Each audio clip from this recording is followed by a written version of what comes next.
চলতি অর্থবছরে মূলধনী যন্ত্রপাতি, কাঁচামাল এবং শিল্পের মধ্যবর্তী পণ্য আমদানি উল্লেখযোগ্যভাবে কমে যাওয়ায় এর বিরূপ প্রভাব পড়েছে দেশের শিল্প উৎপাদন এবং কর্মসংস্থানের উপর।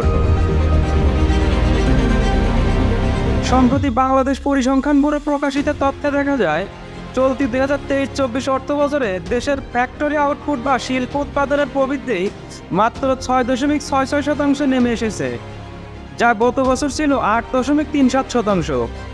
এর আগের দুই অর্থবছরে শিল্প উৎপাদনের প্রবৃদ্ধির হার ছিল যথাক্রমে 9.86% এবং 10.29%। কম্প্যাক্ট ভ্যাট সিস্টেম ডেভেলপমেন্ট, দ্রব্যমূল্য হ্রাস ও ভবিষ্যৎ ভ্যাট দায়মুক্ত থাকার মূলমন্ত্র। ভ্যাট দায়মুক্ত থেকে লাভজনক ব্যবসা পরিচালনার বিশ্বস্ত সহযোগী দ্য রিয়েল কনসালটেশন। স্বচ্ছ ভ্যাট আইনে দক্ষ ন্যায্য ভ্যাট প্রদানে। সে বিবেচনায় চলতি অর্থবছরের প্রবৃদ্ধিতে পতন দেখা যাচ্ছে।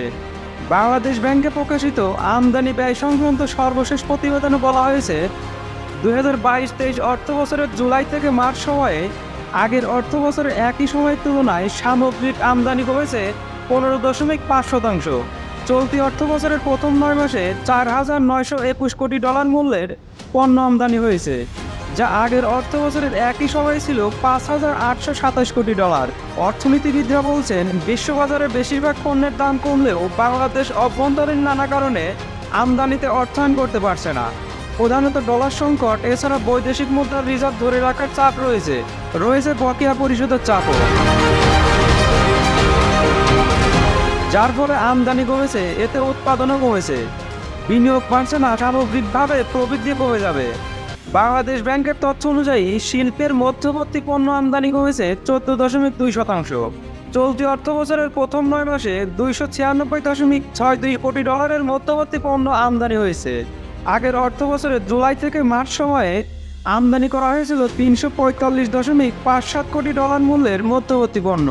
এ ধরনের পণ্য সাধারণত শিল্পের ফিনিশড প্রোডাক্ট উৎপাদনে ব্যবহৃত হয়। এর বাইরে অন্যান্য মধ্যবর্তী পণ্য আমদানি কমেছে 20.2%।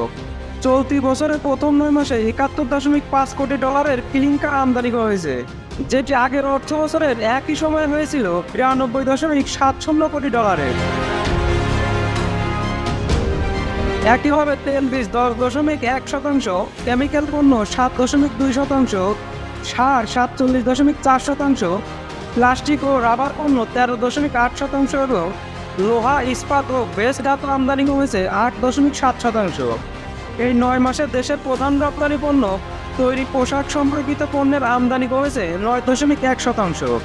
2023-24 অর্থবছরের প্রথম 9 মাসে $1,217 কোটি তৈরি পোশাক সম্পর্কিত পণ্যের আমদানি কমেছে। আগের অর্থবছরের জুলাই থেকে মার্চ পর্যন্ত সময়ে এ খাতে $1,339 কোটি পণ্য আমদানি হয়েছিল।